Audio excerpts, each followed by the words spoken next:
जी बिल्कुल नाज़रीन, अॼु जेको आहे दादू जे शहरीन पारां दादू प्रेस क्लब अॻियां बुख हड़ताल कई आहे। इन ई हवाले सां अचो त दादू शहरीन खां पुछूं त उन्हनि जा छा मसइला आहिनि ऐं कहिड़े हवाले सां उन्हनि बुख हड़ताल कई आहे। दादू अवामी इत्तेहाद सियासी समाजी शहरी दादू प्रेस क्लब ते दादू शहर के बुनियादी मसइलनि लाइ बुख हड़ताल की है। दादू म्यूनिसिपल जी 7 खां 8 करोड़ बजट है। पब्लिक हेल्थ के आरो प्लांट के लिए 2 अरब रुपया मिलिया आहिनि। प्रोविंशनल हाईवेज़ के 5 अरब रुपया मिलिया आहिनि। रोडस खाते के 2 अरब रुपया मिलिया आहिनि। एजुकेशन वर्क्स के 3 अरब मिलिया आहिनि। बुनियादी तरह तव्हां ॾिसो दादू शहर के अंदर 24 वार्डन में गंदगी जो ढेर है। नालियुनि जो पानी रोडन ते बीठो है। ॿिए मरहले में जेके रोडन की तमीर के लिए पैसा मिलिया आहिनि। तव्हां हितम जोतोई खां वञो बाईपास दादू वो रोड तबाह है। फुलजी का दादू वञो वो रोड तबाह है। जोई काछो छिन्नी हैरो खान ये 20 किलोमीटर ते रोड तबाह लगा पिया आहिनि। पत्थर पिया आहिनि। नाक़स कम थियो आहे। अरबे रुपयनि जी करप्शन है। MNA MPS जा फंड अलग आहिनि। MATR जा पैसा अलग आहिनि। DC साहब जा फंड्स अलग आहिनि। पर ही हिकिड़ी मिलियल हिकिड़ी गेम है चूंडियल नुमाइंदनि जी, इंजीनियरनि जी, ठेकेदारनि जी, जेके हिकिड़े ठेकेदार के 20 करोड़ जा कम ॾिना विया आहिनि जी आसानी सां शहर के खंडर कयूं। 17 सालन जी आडिट जो मुतालबो कयूं था। शहर के तबाही का बचायो वञे। आरो प्लांट ॾियो। शहर के अंदर जर ख़त्म थी चुका आहिनि। पीअण जो पानी ना आहे। असीं पैसनि ते पानी ख़रीद कयूं पिया। त असांजो जेको ही मुतालबो जायज़ आहे। 17 सालन जी करप्शन कई वई आहे। तरक़ियाती कमनि में इंजीनियरनि, टेंडर क्लार्कनि, चूंडियल नुमाइंदनि जे ठेकेदारनि असीं मुतालबो कयूं था त ऑडिट करे दादू ज़िले के खंडर थियण खां बचायो वञे। न त ॿी सूरत में असां हिननि इंजीनियरनि जे ऑफिसनि जो भी घेराव कंदासीं। ज़रूरत पई त हैदराबाद प्रेस क्लब ते बि एहतजाज नोट कराईंदासीं। असांजो जेको इहो मुतालबो आहे त पब्लिक हेल्थ इंतजामिया असां वटि पूरे दादू अंदरि जेको पीअण जो साफ़ पानी कोन्हे, खारो पानी थी वियो आहे ऐं हिकिड़ी माण्हू गुरबत में सबबु गुरबत में मुब्तला लॻा पिया आहिनि ऐं उहो केॾा पाणी मिनरल वाटर जो ख़रीद कनि ऐं जो खारे पानी वापराइण सां असांजो जानी नुक़सानु थिए थो। उन में हिकिड़ो सेंखियो आहे। उन सेंखे वापराइण सां असांजे गुर्दा फेल थी था वञनि। ऐं नंबर ॿी ॻाल्हि जॾहिं असां म्यूनिसिपल ते ईंदासीं त म्यूनिसिपल जी असांजी इहा नाली आहे त रोड रस्ता तबाह लॻा पिया आहिनि। ड्रेनेज सिस्टम तबाह आहे ऐं ड्रेनेज सिस्टम जो पाणी ओवरटॉप थियण जे करे घिटियुनि में जेको पाणी थिए थो उतां हिकिड़ा मच्छर पैदा थिए थो। उन मां हिकिड़ी मलेरिया पैदा थिए थी ऐं ताज़ो ई तव्हां ॾिसंदो त हिकिड़ी लेशमनिया डिज़ीज़ आहे जेका चमड़ी जी हिकिड़ी ख़तरनाक हिकिड़ी बीमारी आहे जंहिंजो अञा मुकमल तरीक़े सां हिकिड़ो इलाज बि न आहे।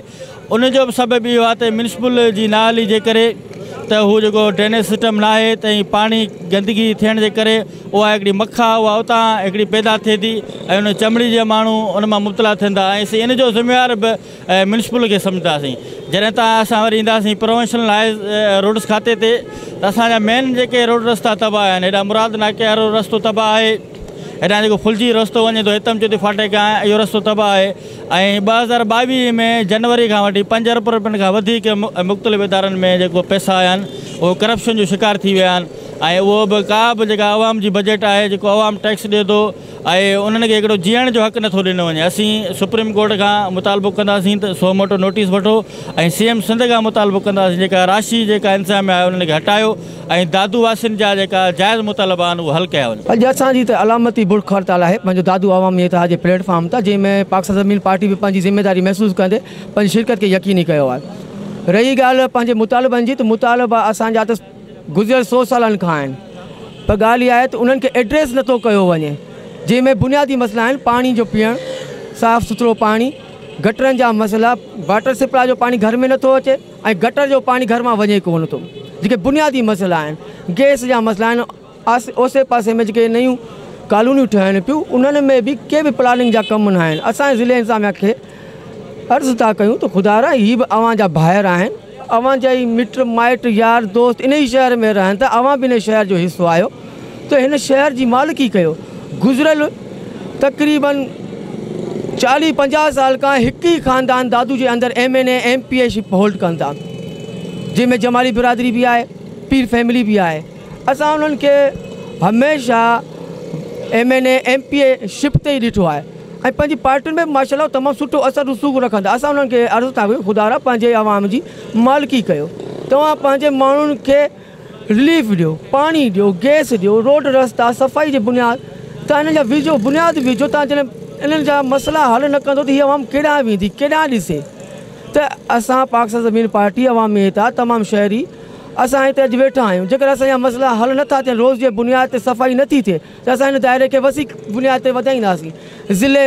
ज़िले खां ॿाहिरि बि असां हलिया वेंदासीं। हैदराबाद प्रेस क्लब ते बि पंहिंजो एहतजाज रिकॉर्ड कराईंदासीं, कराची प्रेस क्लब ते बि पंहिंजो एहतजाज रिकॉर्ड कराईंदासीं। हर माण्हू दादू शहर जो बाशऊर वाक़ुफ़ु आहे त इस्पताल में के बि सहूलियतूं न आहिनि। अगरि केरु पोचारो माण्हू आहे, सरंदी वारो माण्हू आहे, ॼाण सुञाणण वारो माण्हू आहे, या पीपुल्स पार्टी या PTI वफ़ाक़ी जमायत जो को माण्हू आहे जंहिंजी हल थी थिए, उन्हनि जो को इस्पताल में इलाजु थिए थो। भाई ग़रीब माण्हू त इलाज जे लाइ एॾो परेशान आहे, करोड़ रुपए जो बजेटूं आहिनि, पर ग़रीब माण्हू जो इलाजु कोन थो थिए। केतिरियूं औरतूं, केतिरा ई माण्हू पंहिंजा बचनि जा लाश कुल्हनि ते खणी था वञनि इस्पताल में।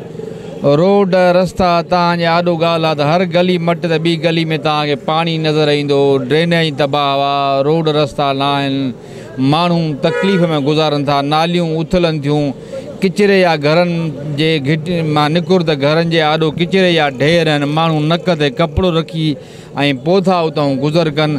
ऐं केतिरा ई शहर जा माण्हू म्यूनिसिपल जो दर ठड़काए पिया आहिनि ऐं जेको आहे सो लाॻापियल इदारनि में जेको आहे सो माण्हू डुक डोड़ कंदा। पीअण जी पाणी जी सहूलियत न आहे ऐं जेको आहे सो वाटर सप्लाई तबाह, उन में केतिरा ई तव्हां साफ़ जे तसलसल सां माना इहो मीडिया में बि अचे थो पियो त दादू जा माण्हू दाऊं कंदा आहिनि त नालियुनि जो पाणी हिन पीअण वारे वाटर सप्लाई जे में अची थो वञे, त उहे शिफ्ट नथियूं कयूं वञनि, तब्दील नथियूं कयूं वञनि नालियूं। माण्हू मतिलबु त हर हवाले सां दादूअ जो माण्हू, पर सिंध जो माण्हू सूरनि में आहे। सादो सादो मुतालबो आहे पीअण जो साफ़ पाणी मुहैया कयो। दादू जा जेके रोड रस्ता जेके खंडरात आहिनि, जीअं पंहिंजो आहे शहीद मखदूम बिलावल गेट खां JSP चौराहे ताईं खड़ा लॻा पिया आहिनि रोडनि ते, रस्तनि ते। के नौजवान किरनि था बाइक हलाईंदे, के कारूं में स्पीड में हलाईंदे, के भले ब्रेक था हणनि वञी के गाॾी में लॻनि था। असांजा सादा मुतालबा आहिनि ऐं असांजो जतोई फाटकियार जो रस्तो आहे 13 सालनि खां, पोइ छाजे तसुब जे बुनियादनि ते पोइ उन रस्ते खे नथो ठाहियो वञे, पोइ छाजे करे उहो रस्तो उते पियो आहे। मोहम्मद मुराद नाके जी मोरी त 6 महीननि खां उहा ख़तमु लॻी पई आहे। तव्हां हलिया वञो पंहिंजो जोई रोड जा, जोई जा आसे पासे जा जेके रोड आहिनि उहे रोड ठहियलु कोन्हनि के। असांजो मुतालबो डिप्टी कमिश्नर दादू साहिब खां इहो आहे, बराए महिरबानी करे CSP ऑफिसर आहियो, तव्हां कमीशन ऑफिसर आहियो, पाण खे बाला ऐं ईमानदार ऑफिसर सम्झो था, हलफ़नामो खणी आया आहियो, कसमनामो खणी आया आहियो त असां करप्शन फ्री मुल्क करे ऐं माण्हू खे रिलीफ ॾींदासीं। पर हिते तव्हां नज़र तव्हां जूं काॾे वयूं उहे तव्हांजा कसमनामा ऐं तव्हांजी डिप्टी कमिश्नर जी हिकिड़ी हैसियत हूंदी आहे, पर मूंखे तव्हांजी डिप्टी कमिश्नर साहिब जी हैसियत नज़र अचे ई कान थी। बराए महिरबानी करे ख़ुदा आप शहरनि ते कुझु रहम कयो ऐं डिप्टी कमिश्नर साहिब खां मुतालबो आहे, चूंडियल नुमाइंदनि खां त असां आसिरो पले आहे थी। बराए महिरबानी करे जेका तव्हांजी पोस्ट आहे, जेका तव्हांजी डिग्निटी, जेका पर्सनैलिटी आहे, ख़ुदा खे मञो, उन खे ॾिसंदे दादू शहरनि जे माण्हुनि जा मसइला हल कयो।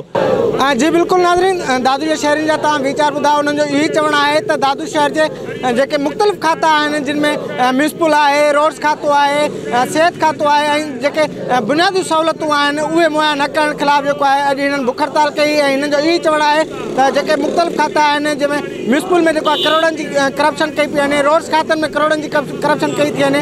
इन्हनि जो मुतालबो इहो ई आहे त इन्हनि खातनि खे जेको आहे नेब ऐं एंटी करप्शन खां मुतालबो कयो आहे त इन्हनि ख़िलाफ़ु कार्रवाई करे दादू जे शहरनि लाइ आयल जेकी बजट आहे उनखे वापसि कराए दादू शहर ते ख़र्चु करायो वञे।